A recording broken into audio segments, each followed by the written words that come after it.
Alors c'est mon chat, c'est mon lapin, C'est mon chat, mon lapin, chaton. Ou chou. Tu veux qu'on t'appelle comment? Bah Antonin apparemment. À partir de là, on coupe comme ça, fromage. C'est encore ton côté breton. C'était brillant. J'ai pas fait des études pour rien, madame. Et grâce à ça, je peux enfin trouver les toilettes tout seul. Bienvenue. Vous écoutez Entre nos lèvres, un podcast qui raconte les vraies histoires autour de la sexualité, mais pas que. Nous sommes Céline et Margot, et aujourd'hui, nous accueillons un nouvel invité, Antonin. Antonin a 34 ans, et avec lui, nous avons discuté des hommes qui font la vaisselle, mais pas pour les bonnes raisons, du diabète, des premières fois en plusieurs fois, du catéchisme, de l'histoire de la petite graine et des balades en forêt, mais surtout, on a beaucoup ri. C'est parti. Alors, est-ce que ça te plaît d'être un homme ? Oui, ça me plaît, mais c'est vrai qu'on me pose rarement cette question, ou alors je me pose rarement cette question, parce que être un homme, c'est pas vraiment un problème d'avoir un corps d'homme. Je sais pas, dans l'espace public, c'est pas, on m'alpague pas pour être un homme, on me siffle pas, on me harcèle pas dans la rue parce que je suis un homme, et donc j'ai pas à me poser la question ou à me dire qu'est-ce que je fais de ce corps. Et c'est de l'ordre de l'évidence en fait, quand c'est un privilège et quand on n'a pas à se dire c'est compliqué d'avoir ça, est-ce que j'en suis fier, est-ce que je change, etc., etc. C'est une question que je me pose très rarement, mais c'est vrai quand on me la pose, bah oui, ça me plaît. Je m'en sors bien avec ce corps, il me pose pas tellement de problèmes, et donc avoir un corps d'homme, c'est plutôt une chose avec laquelle je me sens très bien. C'est quoi pour toi être masculin ? Eh ben, je me pose de plus en plus la question, et je remets de plus en plus en question toutes les normes qui entourent la masculinité. Toutes les normes de cette société patriarcale où on nous impose un certain modèle et il faut respecter ce modèle. Et c'est vrai que de plus en plus, en tout cas, je me définis de moins en moins comme soit masculin, soit féminin, et de moins en moins avec ce genre de critères. Je peux dire ce que la société considère comme masculin, mais moi, j'ai de plus en plus envie de ne plus me définir par rapport à ce genre de critères-là. Et c'est quoi les critères ? Alors les critères que j'ai dû subir toute ma vie, où on m'a fait comprendre qu'il fallait être un garçon, bah c'est le fait d'aimer les activités sportives, d'aimer occuper l'espace, de savoir s'imposer, de se battre quand il faut se battre pour protéger son honneur ou l'honneur des gens qu'il faut défendre. C'est ne pas montrer ses émotions, ne pas pleurer. Ça correspond pas forcément tellement à une personnalité qui m'est propre. Et donc le masculin est un cadre assez bien déterminé par la société, mais dans lequel je me reconnais pas forcément. Tu parlais d'éducation, du coup, c'était quoi la tienne ? Alors, c'était une éducation dans une famille, on va pas se mentir, assez bourgeoise, très catholique, avec des parents qui vont à la messe tous les dimanches matins. Je pense que mes parents ont fait attention à ne pas forcément m'éduquer comme un bon petit garçon viril, mais je le suis devenu par la force des choses. Je pense pas qu'ils avaient forcément conscience de m'imposer un modèle très masculin, mais par la force des choses, parce que je faisais pareil que mes camarades garçons, et ben j'ai développé un goût pour les activités sportives. Je me suis peu à peu affirmé comme un garçon hétérosexuel, tout ce qu'il faut dans toutes les normes, etc., etc. Et donc ils ont pas forcément essayé d'aller contre ça. Ça faisait partie de l'ordre des choses. Mon père ne représente pas le modèle un peu caricatural qu'on a de la virilité, quelqu'un d'agressif, quelqu'un qui s'impose, etc., etc. Il est quand même assez mesuré dans ses propos, dans sa façon d'être. Mais c'est une forme de virilité où il va montrer sa science. Il est toujours persuadé d'avoir raison. Et ça, c'est le modèle qui m'a un peu transmis, où les femmes écoutent et les hommes parlent davantage et montrent à quel point ils connaissent plein de choses sur l'univers, sur le monde, etc., etc. Et il m'encourageait un peu plus à m'exprimer, à dire mon opinion, ou à l'écouter parce qu'il pensait avoir raison. Et je sais qu'il a pas forcément offert les mêmes jeux à ma sœur, par exemple. Donc moi, j'avais le droit à des Lego techniques, à des jeux vidéo, mais pas des jeux vidéo de baston, pas du tout, des jeux vidéo de culture, parce que ça existe aussi, et donc découvrir la physique, l'archéologie, découvrir la biologie à travers des jeux vidéo, et je sais que ma sœur n'a pas du tout eu ce genre de cadeau. Autre différence, voilà, ma sœur a eu un animal comme cadeau d'anniversaire, un petit chaton très mignon. Nous, on n'a jamais eu ça. Ça faisait pas partie des cadeaux que pouvaient avoir des garçons à l'âge de 10 ans ou de 12 ans, quoi. Et pour rebondir sur tes parents, ils avaient quel rôle, tous les deux, dans la famille ? Un peu des rôles classiques, voilà. Donc mon père devait souvent voyager pour son travail, donc parfois il était un peu absent, 2-3 jours par semaine, et c'était plutôt ma mère évidemment qui s'occupait des tâches ménagères, sauf la vaisselle. Ça c'était le grand domaine de mon père. Voilà, dans ma famille, ce sont les hommes qui font la vaisselle, pour des raisons extrêmement compliquées. Mon grand-père était antiquaire, et donc il y avait des choses précieuses dans son magasin, et une partie des choses précieuses, c'était de la vaisselle, et donc la vaisselle était tellement précieuse, il fallait absolument pas que les femmes fassent la vaisselle, parce qu'elles pouvaient casser cette vaisselle précieuse, donc seuls les hommes faisaient la vaisselle. Et ça s'est transmis à plusieurs générations, hein. C'est mes cousins et pas mes cousines qui font la vaisselle, c'est moi et pas mes éventuelles copines qui font la vaisselle, les choses sont claires, quoi. Maintenant, on va un peu parler de ton éveil sexuel, et c'est quoi ton premier souvenir ? C'est difficile à dire. Mon premier souvenir, je pense que ce serait un rêve érotique qui m'est resté qui m'a marqué vraiment. Il y a un certain nombre d'années, je pense que je devais avoir 8, 9 ou 10 ans. C'était un rêve où j'avais un corps de femme avec un pénis. Et je me souviens que dans ce rêve, j'avais une érection et je me suis réveillé juste après. Et j'avais encore une érection et là j'ai compris que lorsque j'avais une érection, c'était lié à un sentiment de trouble, un sentiment de désir, et qu'il se passait quelque chose là-bas, quoi. Mais une fois que je réalise ça, je sais toujours pas ce que c'est vraiment que le sexe, parce que voilà, dans ma famille catholique très pudique, on ne parle pas du tout de sexe. J'avais aucune image de sexe autour de moi, il n'y avait pas internet, il n'y avait pas les réseaux sociaux, et il m'a fallu énormément de temps avant de lier cette histoire d'érection avec éventuellement des gestes sexuels que je pouvais faire avec quelqu'un d'autre, etc., etc. Ça a été très progressif. Et du coup, c'est quoi qui a fait ton éducation sexuelle ? Ce qui a fait mon éducation sexuelle, comme beaucoup de catholiques, c'est le catéchisme, où je me suis retrouvé avec des potes, et puis il y en a toujours un qui sort une cassette vidéo porno de son père, et là je découvre tout d'un coup ce que c'est vraiment que du sexe. Dans une scène de sexe très bizarre, en plus c'était un film où les acteurs mangeaient des fraises en même temps, mais tu sais pas pourquoi, j'ai jamais revu ça de ma vie dans un film porno, mais il y avait des morceaux de fraises qui traînaient sur leur corps, mais c'était absurde, c'était complètement absurde ce truc. Et c'était une découverte assez percutante, étonnante, heurtante de la sexualité dans une version un peu abrupte et crue. Mais il a fallu que je me confronte à ça. Et une fois que t'as vu ça, quand est-ce que t'as appris, par exemple, la masturbation ? C'était au collège, donc je traînais avec mes potes. Il y a une fille, je me souviens, de 3e, la plus belle fille du collège, et qui allait de groupe en groupe pour demander la question: combien de fois vous vous masturbez par jour? Alors, moi je connaissais pas ce mot-là, je ne réponds pas, qu'est-ce que c'est que question? Alors que pourtant j'étais un bon élève, je connaissais les mots, le vocabulaire, mais là j'étais complètement décondensé. Et mon pote répond, moi, tous les jours. Et tout le monde se marre. Je comprenais pas pourquoi, donc je fais semblant de rire, évidemment. Ah, qu'est-ce qui est drôle, mon pote.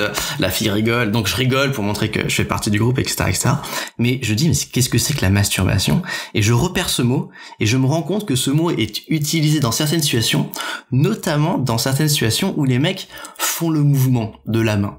Le mouvement de la main avec un trou où on pourrait mettre quelque chose dedans, quoi. Et donc peu à peu, comme je suis un mec qui réfléchit quand même, je me suis dit, tiens, je pourrais mettre quelque chose. Et donc un soir, je pense que j'ai 14 ans, je me dis, il faut essayer. Donc je commence à me masturber, puis je vois que c'est pas mal, et puis tout d'un coup je sens un plaisir qui monte d'un coup, que mes muscles se contractent, et là il y a quelque chose qui sort de mon pénis, auquel je m'attendais pas du tout. C'est une sorte de substance un peu blanche, visqueuse, bref, c'est du sperme. Et donc je suis pris d'un mouvement de panique. C'est pas possible, je pensais pas que ça allait sortir de mon pénis. Jusque là je me faisais qu'uriner, et tout d'un coup il y a ce sperme qui sort de là, et juste après ce moment de plaisir très fort, j'ai un moment de culpabilité en me disant, mais c'est pas normal, mon corps est en train de me punir, c'est Dieu qui me punit, voilà, j'aurais jamais dû faire ça, j'aurais jamais dû écouter mes potes. Et donc j'étais persuadé que, je sais pas, en sortant de la maison, Dieu allait me foudroyer parce que j'avais osé mastiquer et me masturber, qu'il fallait absolument jamais faire ça. Moi, c'est une question que j'aimerais bien poser à des femmes. Quand est-ce qu'elles découvrent pour la première fois qu'un homme s'éjacule? Moi, mon père m'avait dit, en fait, que quand un homme et une femme faisaient un câlin pour faire un bébé, du zizi du papa sortait la petite graine qui allait faire le bébé, quoi. Donc à l'époque, tu sais pas que c'est une éjaculation, mais tu savais qu'il y avait un truc qui sortait du zizi, quoi. Alors moi, j'ai eu la version de la petite graine, et pour la petite graine, c'est une petite graine. Je pensais pas que c'était ça, quoi. Blanchâtre. Voilà, dégueulasse, qui ressortait d'un coup. est différente Non, c'est vrai. de l'urine, quoi. Et tu t'es pas posé la question qu'il y avait pas de petites graines qui sortaient de ton sexe les 3/4 du temps? Mais non, C'est quoi cette question? Bah non, mais attends, si tu restes sur la petite graine, normalement tu dois te dire qu'un jour ou l'autre, une petite graine doit sortir de ton sexe. Mais je crois que j'avais oublié cette histoire, ou alors j'y pensais pas. Bref, j'étais tranquillement en train de masturber, et tout d'un coup, il y a une substance qui sort, alors que j'étais peinard. Et donc, ça m'a vraiment choqué, quoi. Bon, il n'empêche, malgré toute cette culpabilité que j'ai eue dès le premier soir, j'ai recommencé dès le lendemain parce que voilà, il y a eu du plaisir et donc je voulais absolument recommencer pour voir si j'allais éjaculer de nouveau. Effectivement, j'ai dû constater ce phénomène plusieurs fois de suite et donc j'en ai conclu que c'était en fait normal, que c'était pas grave et que je pouvais faire ça de manière régulière et pas forcément dans la salle de bain. Donc j'allais dans la forêt, etc. Enfin, Là où Dieu pourra te foudroyer plus facilement. J'allais dans la forêt. Bah oui, pour être peinard tranquillement, sans que personne me regarde. T'habitais où? Dans la campagne. T'étais scout? J'habitais dans la campagne, j'étais pas scout, j'ai jamais fait de scoutisme. Le mec partait se branler dans les bois. Voilà, alors j'ai eu une période où j'allais me promener souvent dans la forêt. Je pense que mes parents ont dû dire tiens, il aime beaucoup la nature en ce moment, alors qu'en fait non, j'allais juste me branler tranquillement dans la nature. Enfin bref. Non mais je variais les arbres par ailleurs, enfin j'étais pas toujours... J'imaginais se branler contre c'est l'âge de 14 ans, c'est voilà, bon... C'est compliqué. Non mais c'est la découverte de trucs sympas, quoi. Ouais, bah oui. Non mais évidemment j'ai jamais parlé de ça à personne, en tout cas dans les jours qui ont suivi j'en ai pas parlé à ma pote. Les mecs, ça y est, je me branle. Je me sentais un peu con de l'avoir fait aussi tard par rapport à eux qui apparemment l'avaient fait plus tôt, mais je faisais attention par exemple, j'avais compris peu à peu que des potes se masturbaient dans les draps, dans le lit, et moi je faisais pas ça. Je voulais pas être vu ou repéré par mes parents, quoi. Je voulais pas qu'ils repèrent en faisant la lessive, ce drap est un peu tacheté, qu'est-ce qu'il a encore fait, quoi. Je faisais un peu gaffe quand même. Donc les mouchoirs dans la poubelle, non. Non, moi c'était que dans la salle de bain ou dans la forêt. J'ai des principes. Je me branle, mais j'ai des principes. Et du coup, ta première fois, c'était quand et c'était comment? Alors ma première fois, j'avais 20 ans. Et je me suis dit, il faut que je me prenne en main, faut vraiment que je me dépucelle, quoi. Faut y aller. Et j'ai vu qu'une fille de ma classe, que je lui plaisais. Donc elle était jolie, elle était très sympa, mais j'avais pas forcément de sentiments amoureux pour elle, mais je voyais que ça pouvait marcher avec elle. Donc je l'invite à boire un coup, etc. Ça se passe plutôt bien, donc je l'invite après chez moi dans mon petit studio. Et là on commence à se déshabiller, je découvre vraiment ce que c'est un corps féminin dans sa consistance, dans sa réalité. Et c'est évidemment assez différent de ce que j'ai pu voir dans des films porno. Mais c'était très touchant, très émouvant, et enfin je le faisais, j'étais super heureux. Mais cette première fois, c'est pas vraiment passé comme je l'imaginais. Donc au début, voilà, tout se passait bien, très bien. Bon, j'arrivais à bander, j'étais un peu inquiet au début, mais en fait, la veille, ou je sais plus, 2-3 jours avant, je m'étais entraîné à mettre une capote, tout en étant en érection pour être sûr de pas débander pendant que je mettais la capote. Parce que j'avais cru comprendre en écoutant mes potes que ça pouvait être une épreuve. Donc voilà, tout se passe bien, elle a quand même un très beau corps, je suis très excité, je bande, je mets la capote très rapidement parce que je m'étais entraîné, voilà, tout se passe bien. Et puis donc il faut passer à l'épreuve de la pénétration. En tout cas c'est là-dessus qu'on s'était dirigé. Mais il faisait un peu noir, c'était donc en fin de soirée, je pense que j'avais un peu trop bu, je voyais pas très bien ce que je faisais dans le lit. J'ai peur. Non mais rassurez-vous, il y a pas de ça s'est correctement passé au final, mais je n'étais pas très bien au fait de la constitution d'un sexe féminin, donc je suis pas sûr de vraiment trouver l'entrée du vagin, et bon, je tente 2-3 trucs et effectivement j'ai l'impression de pas vraiment réussir à la pénétrer. Puis à un moment elle me dit mais Antonin, t'es dedans? Bon, c'est pas que généralement quand une femme te pose la question, c'est que t'es pas dedans, mais quand même, on va pas se mentir. J'ai compris que j'étais pas dedans, c'était un peu gênant. Bon, je lui dis, écoute, aide-moi. Enfin, donc elle prend un peu la chose en main, pour le dire de manière un peu vulgaire. Et mais malheureusement, on essaie de forcer un peu, bon, ça rentre pas, et face à ce malaise, moi je débande. Et donc on n'a pas réussi la pénétration, mais c'est pas très grave, j'étais assez de bonne constitution, et je me suis dit bon allez, c'est parti pour le cunilingus. Donc j'y vais, j'essaie de la lécher, mais pareil, je connais pas très bien l'organe féminin, et donc je lèche un peu au hasard, enfin, tout ce qui passe, quoi. Et c'est pas un moment glorieux de ma vie, je vous avoue. Et je vois bien que ça provoque pas chez elle un immense plaisir, et donc Et donc, au bout d'un moment, elle me dit, non, mais c'est pas grave, Antonin, on va passer à autre chose, donc bon, j'arrête, quoi. Donc, voilà, c'est l'histoire de mon premier cuni complètement raté. Et elle me dit, non, mais c'est pas grave, passons à autre chose. Et là, elle se propose de me sucer. Très bien, j'étais super. Enfin, une femme allait me sucer. Depuis le temps que je rêvais de ça. Et elle commence et je me sens pas bien parce qu'en fait, je fais une crise d'hypoglycémie. Donc, je suis diabétique. Et je peux ressentir assez régulièrement soit des crises d'hyperglycémie, soit des crises d'hypoglycémie. Et lorsque je fais une crise d'hypoglycémie, donc j'ai pas assez de sucre dans le sang, je me sens pas bien, mes sensations sont très brouillées, j'ai du mal à me concentrer, j'ai du mal à faire mes activités de manière normale, et notamment lorsque je suis en crise d'hypoglycémie, je bande très mal, globalement, quoi. Et donc je débande pendant ma première fellation, c'est quand même, enfin bref, pas de chance, quoi. Et donc il y a un moment, faut que je lui dise, quoi. Je lui dis, excuse-moi, je fais une crise d'hypoglycémie, faut arrêter. Donc toute penaude, elle était obligée d'arrêter. Donc voilà, c'était ma première fois, on a tout raté. On a raté la pénétration, on a raté le cunilingus, on a raté la fellation, le grand chelem. Et donc voilà, c'était mais je considère ça quand même comme une première fois. Non, au final, après la crise, donc j'ai mangé du sucre, ça allait mieux. Elle m'a masturbé, j'ai joui. Donc branlette réussie par contre. Donc branlette réussie, voilà, on peut quand même arriver à cette conclusion presque un peu rassurante. On a réussi quelque chose au final, ça nous a pris 2 heures, c'était pitoyable, mais on a réussi quelque chose, voilà. Et juste après, il y avait les vacances, les grandes vacances, donc on avait chacun prévu des vacances très différentes. On s'est revus 1 mois et demi après cette première fois. Donc ça j'ai beaucoup réfléchi à ce qui s'est passé, pourquoi ça a été si terrible. Je voulais absolument recommencer pour prouver que j'étais pas si nul que ça, bordel. Mais t'étais quand même content de l'avoir fait? Oui, mais j'avais très envie de le refaire pour le réussir cette fois-ci. Donc on l'a refait après les vacances, on l'a refait, on s'est entraîné chacun de notre côté. Moi je me suis un peu mieux renseigné sur l'anatomie féminine, voilà. Elle aussi s'est un peu mieux renseignée sur l'anatomie masculine et ça s'est un peu mieux passé. Du coup t'es sorti un peu avec cette nana après ou pas? Alors non, parce que j'avais pas vraiment de sentiments pour elle, donc au bout d'un moment j'ai rompu avec elle.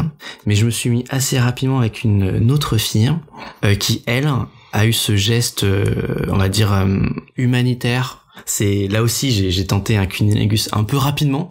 Là aussi je savais pas comment faire et elle m'a dit écoute Antonin, je vais t'expliquer une bonne fois pour toutes où est le clitoris. Elle m'a montré, elle m'a dit comment toujours trouver un clitoris chez une femme et depuis ce jour je lui en suis vraiment reconnaissant. Et ta première fois, t'en as parlé à tes amis? Enfin, du coup, pas ta famille, mais... Pas du tout. Comment voulez-vous que je parle de cette première fois complètement ratée à des potes ou à ma famille? Surtout pas à mes parents, évidemment. Et donc, cette fille qui t'a tout bien expliqué, elle, après, ça a été une vraie relation? Ça a été une vraie relation. On est restés 3 ans ensemble. Donc, c'était une très belle relation. J'en garde de très bons souvenirs. Et t'as besoin d'être amoureux pour faire l'amour ou pas? Honnêtement, non. Je dirais pas des sentiments amoureux très profonds, très solides, très forts, mais j'ai besoin de ressentir une vraie affection, une vraie attirance pour l'autre personne. C'est-à-dire si je considère que l'autre personne est débile, n'a rien à dire, ça va me couper la chic immédiatement. Je peux pas bander pour quelqu'un qui ne me paraît pas intelligent ou qui n'a rien à dire ou qui n'a pas de centre d'intérêt commun avec moi ou qui a pas de répartie, qui est pas drôle, même si ça peut être la plus belle femme du monde. Bon, je pense que quand même pour la plus belle femme du monde, je peux bander, mais si vraiment elle a rien à dire, ça me donnera pas envie. Alors, je me souviens d'une fille qui était vraiment très belle. Et enfin, une soirée, je commence vraiment à lui parler. J'ose faire le premier pas. Je me dis, allez, prends-toi en main, Antonin. Tu peux le faire. Tu vas y arriver. Je vais lui parler en soirée. J'avais bu 2 verres d'alcool. J'étais à fond. Elle parle. Elle dit de la merde. C'est pas intéressant. Et voilà. Pas du tout envie après de lui parler plus et de la séduire. Alors qu'un pote m'avait dit qu'elle était très, très intéressée par moi. Mais finalement, il s'est rien passé. J'avais pas envie. Donc non, j'ai vraiment besoin de ressentir quelque chose un peu particulier. Une vraie relation, quoi, pour pouvoir faire l'amour avec quelqu'un. Et c'est important du coup pour toi le sexe dans une relation? Oui, très clairement, oui. Je me vois pas avoir une relation sentimentale forte, vraiment amoureuse, on dit je t'aime, sans avoir de sexe. Je comprends que pour certains ce soit possible, mais pour moi ça ne l'est pas. Je dis pas que j'ai une libido d'enfer, pas du tout, hein, j'ai une libido absolument normale, mais c'est important pour moi d'avoir cette intimité avec une personne pour laquelle je ressens énormément de sentiments. C'est quoi pour toi une libido normale? Alors une libido normale, C'est une bonne question. J'ai vu une stat récemment, c'est grosso modo 4 à 5 fois faire l'amour par mois. C'est une moyenne, hein. Donc il y en a qui c'est beaucoup moins, il y en a c'est beaucoup plus. Moi c'est beaucoup plus. Pour moi ce serait faire l'amour une fois tous les 2 jours. Mais je pense que pour certains c'est beaucoup moins et pour d'autres c'est beaucoup plus. Et je pense que pour plein de mecs c'est beaucoup moins, même s'ils l'avoueront jamais. Moi je sais que j'en parle assez facilement à mes amies filles, femmes, de ma libido, de ce que je fais, etc., de ce que j'aime. Mais d'en parler avec des hommes hétérosexuels, entre nous on parle très très peu, de manière honnête, détaillée de sexe. C'est vraiment un non-dit, une sorte de tabou, ce qui fait que les seules interlocutrices qu'on peut vraiment avoir sur le sexe sont les femmes. Et j'en parle beaucoup plus avec mes amis femmes qu'avec mes amis hommes. Tu tombes facilement amoureux ? Quand je me sens amoureux, je le dis assez rapidement. Mais est-ce que je tombe assez facilement amoureux ? Je pense que je suis quand même assez exigeant. J'ai besoin d'avoir une forme de fascination pour vraiment tomber amoureux. Et on est rarement fasciné par tous les gens qu'on rencontre au quotidien, hein, bien sûr. Et donc c'est assez rare, mais quand ça arrive, c'est toujours très beau. Et quand t'es amoureux et dans une relation, est-ce que tu peux avoir envie de quelqu'un d'autre ? J'ai découvert peu à peu que oui, c'était possible pour moi d'avoir envie de quelqu'un d'autre, même si j'étais dans une relation qui semblait exclusive et monogame. Mais il m'a fallu du temps avant, premièrement, de me rendre compte pour moi, et deuxièmement, avant de me rendre compte que je pouvais l'accepter pour l'autre. Donc mes premières relations sérieuses, elles ont été monogames et exclusives, mais un peu par défaut. En fait, on n'en parlait pas vraiment, mais c'était de l'ordre de l'évidence. On est comme tout couple normal, on fait seulement l'amour entre nous et on va surtout pas voir ailleurs. Mais j'avais jamais osé, les premières fois, remettre en cause cette norme, mais peu à peu, je me suis rendu compte que, j'étais pas forcément jaloux. Et donc, je me suis posé petit à petit, mais ça a pris du temps, avant que je me pose la question, mais cette norme de la monogamie, est-ce que il faut la remettre en cause véritablement dans une de mes relations, ou c'est juste, allez, s'il y a juste un petit coup de canif dans le contrat, c'est pas si grave, mais j'en parle à personne. Et il m'a fallu du temps avant de me dire, je peux en parler, j'ai le droit d'en parler ouvertement, avec certaines de mes relations, qui ont accepté cette idée. Et donc, j'ai vécu des relations en couple libre. D'abord, je me suis débarrassé, c'est un bien grand mot, mais d'abord, je me suis éloigné de la foi catholique. Et après, je me suis peu à peu éloigné de toutes les normes qui encadrent le couple, l'amour, et les relations de couple d'une manière traditionnelle et plus ou moins catholique. Et donc, c'est au cours de mes relations que j'ai peu à peu compris, notamment en observant d'autres couples, où j'ai vu que en fait lui avait couché avec par ailleurs une maîtresse, que elle par ailleurs aussi avait couché avec un amant, et tu commences à comprendre peu à peu qu'il y a d'autres façons de faire en évitant l'hypocrisie du mensonge et du non-dit. Mais encore une fois, on y allait progressivement, comme j'étais pas sûr de moi. D'abord, c'était juste, si jamais tu couches avec quelqu'un d'autre par ailleurs, si c'est juste une fois, c'est pas très grave, mais c'est pas la peine d'en parler, et puis tu revois pas cette personne par ailleurs. Et puis petit à petit, on se rend compte que finalement, cette personne avec qui on a couché juste une fois, elle nous plaît plutôt, on a envie de la revoir une deuxième, troisième fois, et donc d'avoir un amant ou une amante, c'est pas si grave, ça ne remet pas en cause les sentiments qu'on peut avoir l'un pour l'autre. Enfin, moi, comme je le conçois, il y a toujours une base, il y a une relation forte entre les deux personnes du couple libre, qui reste la relation indéboulonnable.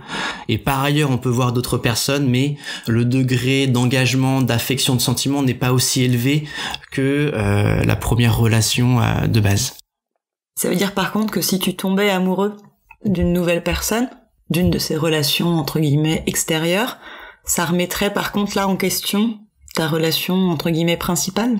Alors donc c'est la conséquence logique de ce que je viens d'expliquer, mais je sais pas si c'est de la chance ou pas, mais moi ça m'est jamais arrivé. Je suis jamais tombé follement amoureux de quelqu'un d'autre alors que j'étais déjà en relation. Donc j'ai eu d'autres amantes, mais aussi d'autres amants.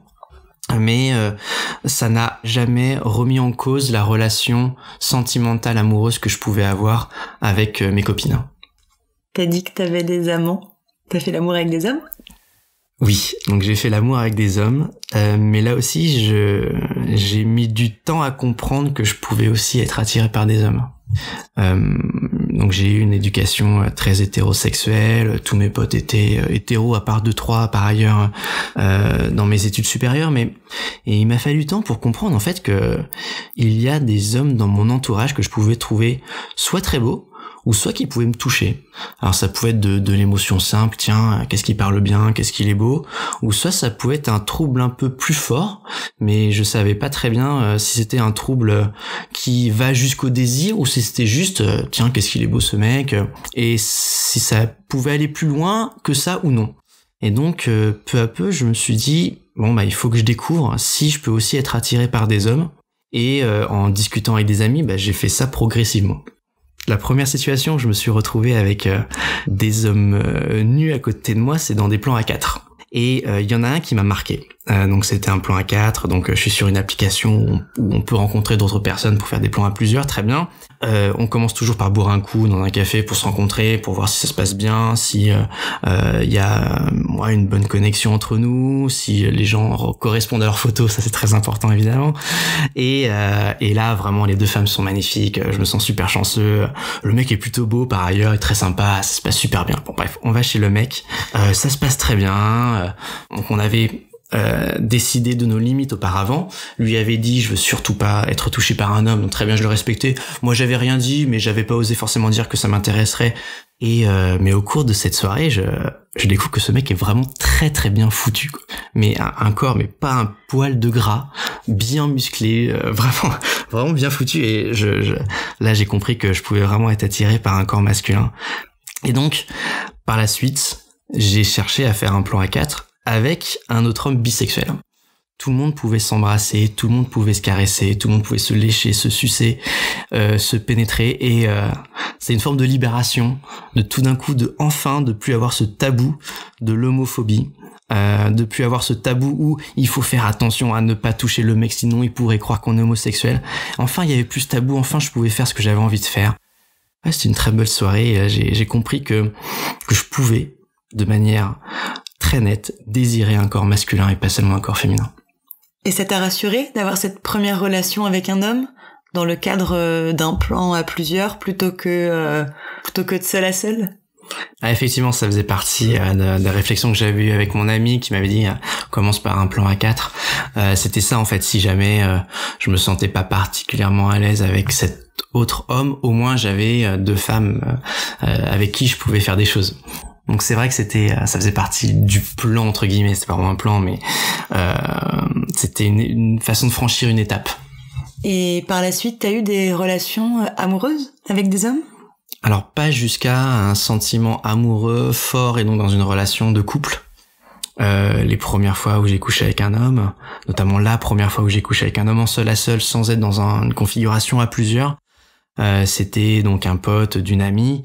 Ce qui me plaisait beaucoup et ce qui m'a beaucoup plu dans cette relation avec lui, c'est que je pouvais discuter avec lui de théâtre, de cinéma, de politique, de culture, etc. Il est très drôle, il a beaucoup de culture, de connaissances.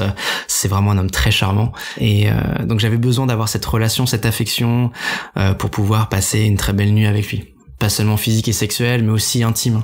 D'autant plus qu'il savait que pour moi c'était vraiment ma première fois avec un autre homme.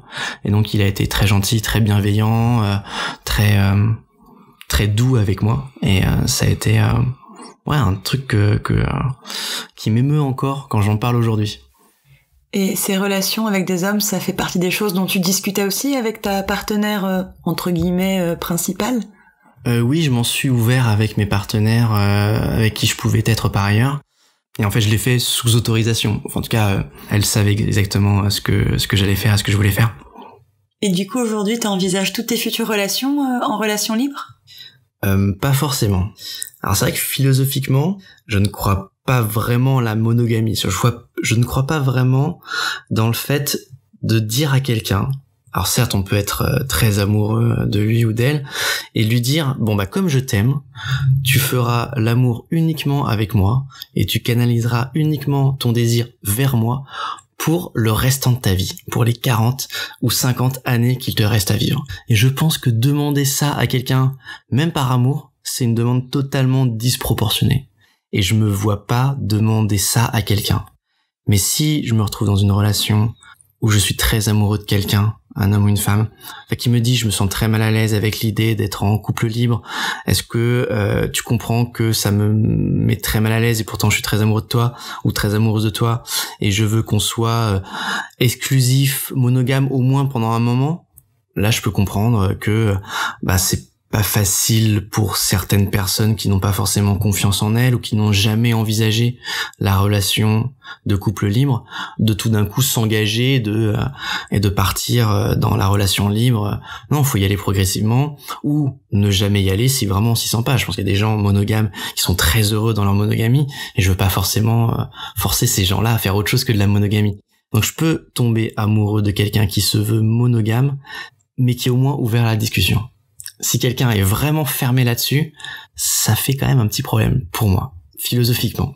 Mais j'ai déjà rencontré des gens qui sont en couple monogame, mais qui discutent de manière très libre et qui envisagent peut-être d'autres configurations sans forcément le faire, mais qui sont ouverts à la question. Et je trouve que c'est honnête, au moins, de pouvoir en discuter et de pas être fermé sur l'idée de l'exclusivité ou de la monogamie ou de la fidélité. Et aujourd'hui, est-ce que tu préfères les corps d'hommes ou les corps de femmes ? Question délicate. Enfin, non, pas tant que ça en fait. Comme ça fait depuis un certain temps que je fantasme sur des corps féminins, je pense que je préfère davantage de corps féminins que de corps masculins. Disons qu'il y a beaucoup plus de corps féminins différents qui peuvent m'exciter, m'attirer, que des corps masculins. Et donc les corps masculins qui m'attirent aujourd'hui, ça reste des corps assez proches de la norme du beau mec, bien musclé, mais pas trop barbu, etc., etc. Et donc si le mec a un peu de bide ou etc., ça m'attire plus du tout. Donc je suis davantage attiré par plus de corps féminins que de corps masculins aujourd'hui. Mais peut-être que ça va évoluer, on sait pas. Et toi, comment tu t'entends avec ton propre corps et est-ce que tu l'aimes ? Moi, j'ai un rapport compliqué avec mon corps. D'une part parce que je suis diabétique. Je suis diabétique de type 1, donc du jour au lendemain, mon corps ne produisait plus d'insuline. Et j'ai besoin de médicaments pour vivre. Sans médicaments, sans insuline, je meurs très rapidement. C'est une maladie incurable où mon système immunitaire s'est retourné contre moi et a détruit les cellules du pancréas qui produisaient de l'insuline. Ce qui fait que je dois toujours faire très attention à mon niveau de sucre. Je dois faire toujours très attention à ce que je mange. Et donc, je suis constamment en train de penser à ma maladie, tout le temps. Lorsque j'ai lu les BD d'Emma il y a 2 ans sur Facebook et qu'elle parlait de la charge mentale, moi j'ai tout de suite pensé à ma maladie. Alors je veux pas m'approprier un terme qui est un terme super pour les féministes et qui permet de décrire une réalité terrible pour les femmes, mais c'est vrai que moi ça a décrit une situation de malade où je passe mon temps à me dire bon alors là, je sors de chez moi, je vais au boulot, où est-ce que j'en suis dans ma glycémie ? Zut, j'ai raté le bus, je vais devoir marcher un peu plus que prévu. Est-ce qu'il faut pas que je mange un sucre en plus ou 2 sucres en plus par rapport à ça ? Et j'ai constamment ce genre de pensée, c'est constamment un effort cognitif que je dois faire pour éviter les crises d'hypoglycémie où je suis trop bas en termes de niveau de sucre dans mon sang et donc je me sens mal, mes perceptions sont brouillées, j'arrive pas à penser, j'arrive pas à réfléchir. Et il faut aussi que j'évite les crises d'hyperglycémie où là c'est un peu différent, je me sens très fatigué. C'est que ce corps, il m'énerve. De toujours devoir penser à ce corps, ça me saoule profondément. Je sais qu'il y a beaucoup de médecins qui m'ont dit mais Antonin, il faut que vous acceptiez votre corps. Ça me saoule quand un médecin me dit ça. Ils savent pas ce que c'est de toujours devoir penser à sa maladie H24. Et il y avait un slogan qui circulait parmi les personnes en situation de handicap que je trouve très bien, c'est arrêtez de nous obliger d'aimer notre handicap. Tout ce qu'on peut faire et tout ce qu'on doit faire, c'est juste vivre avec. Bon, par ailleurs, c'est pas le seul problème avec mon corps. C'est que j'ai souvent des problèmes de dos, de cheville, je suis un peu allergique, j'ai des problèmes asthmatiques. J'ai vraiment un corps un peu pourri et ça me saoule. J'aimerais que mon corps soit plus commode, un truc plus simple, fonctionnel. Je demande pas à ce que mon corps soit beau, magnifique, bien musclé. Il l'est pas et c'est pas ce que je veux. Juste un corps où je peux être peinard. Est-ce que tu te montres nu facilement ? C'est toujours un peu délicat la première fois que je me montre nu à quelqu'un parce que j'ai quand même un capteur dans le bras et une pompe à insuline qui est reliée à mon ventre. Et à chaque fois que je vois des gens qui voient ça les perturbe toujours la première fois. Ils sont toujours un peu, est-ce que j'ai le droit de toucher ton cathéter, enfin l'endroit où la pompe insuline est reliée à mon corps, etc., etc. Donc à chaque fois, je suis obligé tout va bien, ça me fait pas mal. À chaque fois, je prends leurs mains et je presse leurs mains contre mon cathéter pour voir que ah oui, effectivement, ça me fait pas mal. Tu peux le toucher, c'est pas grave, etc., etc. C'est toujours un peu pénible de toujours passer par ces étapes-là, mais à part ça, même si je m'entends avec mon corps, mais pas plus que ça me dérange pas trop d'être nu devant quelqu'un. Tu disais que tu pensais toujours à ta maladie, mais est-ce que quand tu fais l'amour, tu penses toujours? Ou est-ce que tu arrives à lâcher prise? J'arrive jamais à complètement lâcher prise parce que même si je déclic, ma pompe, il reste encore le cathéter, il reste encore le capteur, et j'oublie jamais, et surtout je suis toujours un peu conscient pour vérifier si je ne suis pas en hypoglycémie. Parce que l'hypoglycémie, c'est ce qui conduit à... Enfin, quand je suis en hypoglycémie, j'arrive pas à jouir. Et quand je suis en hypoglycémie, je peux plus facilement débander. Donc je bande pas toujours, et dans ces moments-là où je ne bande pas, à chaque fois je me dis est-ce que c'est à cause de ma maladie et il faut que je vérifie ma glycémie, et c'est toujours un peu des moments gênants surtout pour l'autre. Donc parfois j'oublie, bien sûr, quand je me sens très bien et quand je suis très excité, mais jamais totalement. C'est toujours un peu présent, pas loin quelque part, pour être sûr que ça se passe bien et pour être sûr que je vais pas être dérangé par ce putain de truc, quoi. Est-ce que t'as le sentiment que ta sexualité influence la personne que tu es aujourd'hui? Je pense que oui. Je pense que ma sexualité a permis de prendre confiance en moi. Je me suis prouvé à moi-même que je pouvais franchir des normes qui me semblaient infranchissables quand j'étais plus jeune, et que j'ai beau venir d'une famille catholique tradie, malgré tout j'ai réussi à construire ma propre personnalité en dehors de ces normes-là. C'est peut-être un peu prétentieux de dire ça, mais je suis quand même assez fier d'avoir fait tout ça, quoi. Et ouais, ça a influencé la façon dont je me percevais moi-même. Et des 5 sens, pour toi, c'est lequel qui est le plus lié à ta sexualité? Ah, c'est dur. Mais j'avoue que j'ai une petite préférence pour le toucher, quand même. Et je pense que ça vient de ma famille. Catho, hyper prude, on se touchait jamais. Aucun signe d'affection.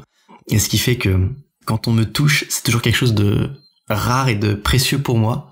Et j'étais à une soirée il y a pas très longtemps avec une femme, donc je commence à discuter avec elle. Très sympa, très drôle. J'apprends qu'elle a un mec, donc on n'est pas du tout en mode séduction, très bien.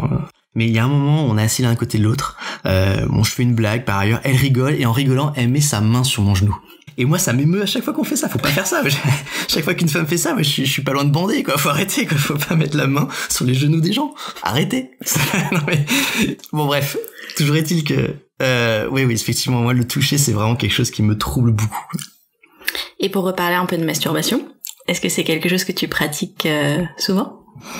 Oui. Je pratique la masturbation souvent. Un peu confession catholique avec le prêtre. Donc, tu as 14 ans, est-ce que tu te masturbes souvent? Donc oui, je me masturbe souvent encore aujourd'hui à mon âge. Même en couple, je pense que c'est important. Et à chaque fois je le dis, à chaque fois que je suis en couple, à chaque fois je dis mais tu te masturbes quand tu veux, avec moi, sans moi, tu fais ce que tu veux. Je suis pour la liberté de la masturbation dans le couple. Je pense que c'est un élément fondamental de tout couple. C'est très important de pouvoir se masturber. Donc oui, je me masturbe assez souvent. C'est quoi ce que t'entends par assez souvent? Ça dépend des périodes, mais il y a des périodes où je me masturbe tous les jours.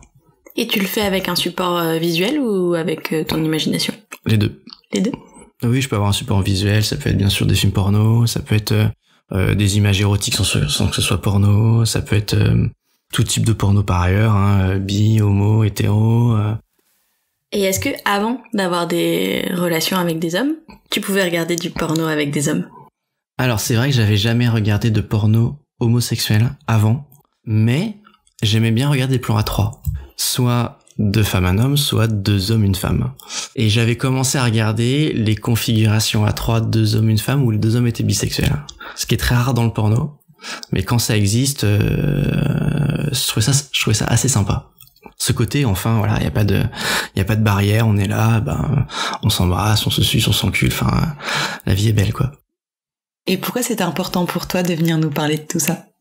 Alors c'était important pour moi de venir vous en parler, et c'est pour ça que je vous ai envoyé un message pour expliquer un peu qui j'étais, quelle était ma sexualité, parce que je suis très attentif à ce qu'il se passe en ce moment du côté du féminisme. J'apprends plein de choses en lisant des ouvrages, en écoutant des podcasts féministes, en voyant des films féministes. J'apprends des notions intellectuelles passionnantes. Et donc je fais très attention à la façon dont je me comporte avec d'autres femmes. Mais je me suis rendu compte qu'il y a un truc pas forcément plus important, mais tout aussi important, c'est la façon dont je devais me comporter avec mes potes hommes. Et notamment mes potes hétérosexuels.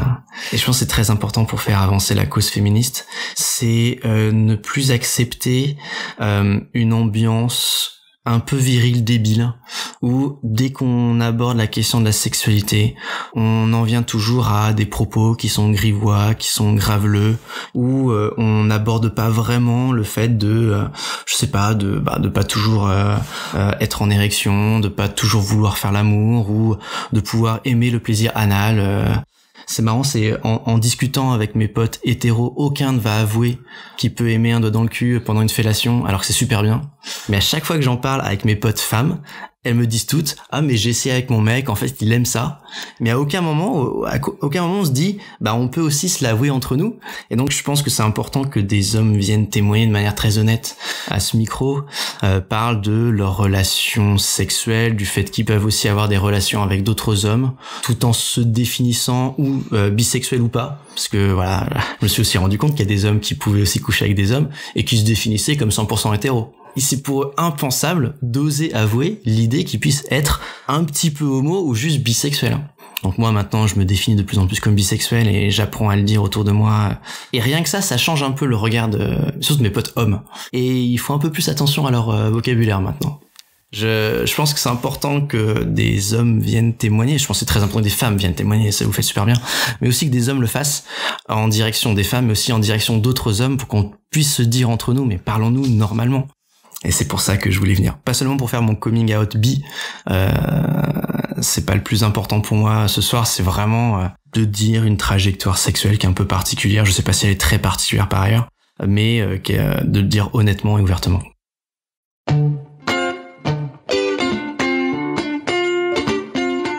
Pour ne pas rater le prochain épisode d'Entre nos lèvres, abonnez-vous à ce podcast.